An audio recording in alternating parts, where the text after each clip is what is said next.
I inherited a highly evolved human immune system which protects me from massive bacterial intrusions. My body can and does create its own antibiotic built around the element sulfur. I'll call it myself a drug.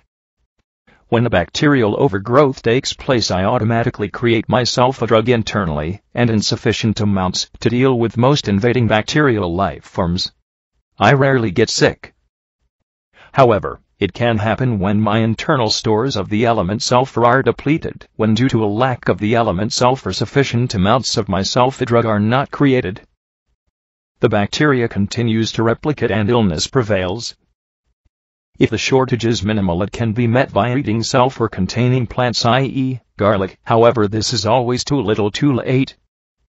The element sulfur is widely distributed, yet due to the actions of others the availability of the element sulfur in the food I eat is dwindling, a matter of great concern to me. This is happening because well-meaning but wholly ignorant, or just plain misinformed activists have seen to it that sulfur is no longer included in processed foods. Whoa. Well, they shot themselves, and me as well, in the foot with that boo-boo. Mercury and sulfur. Now that I could be exposed to more of the element mercury in the all but mandatory Save the Earth light bulbs, my sulfur requirements will be even more.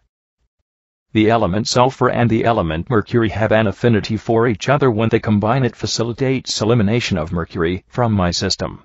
Again, only if there is enough sulfur already in my body's reserves, which day by day are getting harder to maintain due to elemental sulfur being made scarce by woefully ignorant, and therefore dangerous, food safety activists. For your information, mercury collects in the parts of the body that have the greatest electrical activity, the brain or the liver. Those who drink alcohol have more in their livers than in their brain. So you get to choose where mercury will mostly accumulate.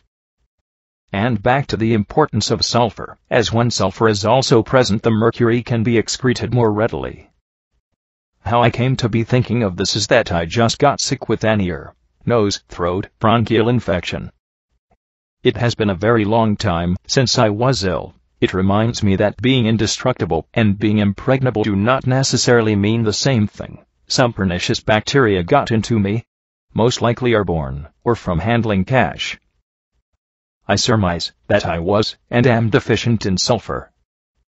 Normally I would just go to the bottle marked flowers of sulfur and take some, but, alas, I am far from my laboratory, so I must rely upon other means to combat the germs that have infected me.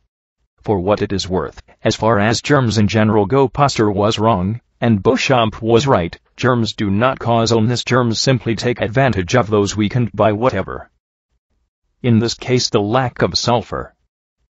Bacteria considered as disease-causing are opportunistic, not malevolent. These few words for the wise are courtesy of yours truly, Digger David. Ignore them at your own peril.